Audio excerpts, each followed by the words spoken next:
Alors, tout d'abord, une adresse IP, Internet Protocol, est un numéro d'identification qui est attribué de façon permanente ou provisoire à chaque appareil connecté à un réseau informatique utilisant l'Internet Protocol. L'adresse IP est à la base du système d'acheminement le routage des messages sur Internet. Prenons un cas concret.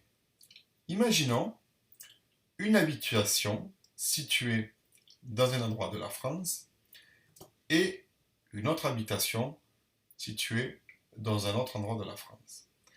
Imaginons que l'on veuille envoyer un message entre ces deux habitations, c'est-à-dire un courrier postal.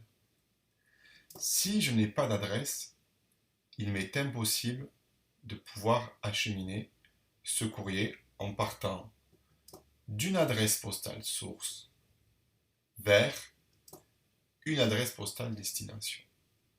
Donc si l'adresse postale source est connue, 30 rue du professeur Fabrice, 31000 à Toulouse, vers une adresse postale destination, 50 rue du professeur David, 7500 Paris, du coup, le courrier peut partir du moment où j'ai une adresse source et une adresse destination.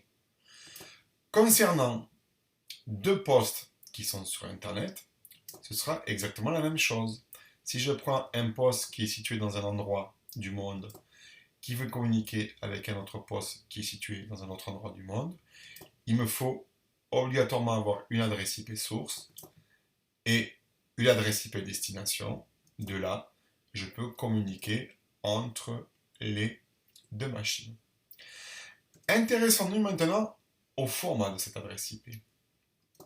Alors, une adresse IP est composée de mots de 4 bits représentés en notation décimale. Chaque mot de 8 bits est séparé par un point. Donc, on va avoir 4 mots. Un W, qui sera le premier mot, point.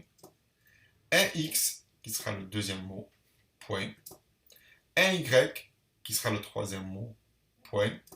Et un Z, qui sera le quatrième mot. Chaque mot fait 8 bits. D'accord? Intéressons-nous à un de ces mots. 8 bits, c'est-à-dire que ça va me donner un binaire 0, 0, 0, 0, 0, 0, 0, 0. Je vais commencer par 8 zéros d'affilée. La prochaine combinaison sera 0, 0, 0, 0, 0, 0, 0, 1. J'incrémente toujours le dernier chiffre. La prochaine combinaison sera 0, 0, 0, 0, 0, 0, 1, 0. Ainsi de suite pour aller jusqu'à avoir 1, 1, 1, 1, 1, 1, 1, 1, c'est-à-dire 8 bits à 1. Si je convertis ces mots de binaire vers le décimal, je vais donc avoir tout d'abord 0. Ensuite, je vais avoir 1. Ensuite, je vais avoir 2. Et si j'ai tout à 1, cela va me donner 255. Cela veut dire qu'une adresse IP est comprise entre 0.0.0.0 et 255.255.255.255.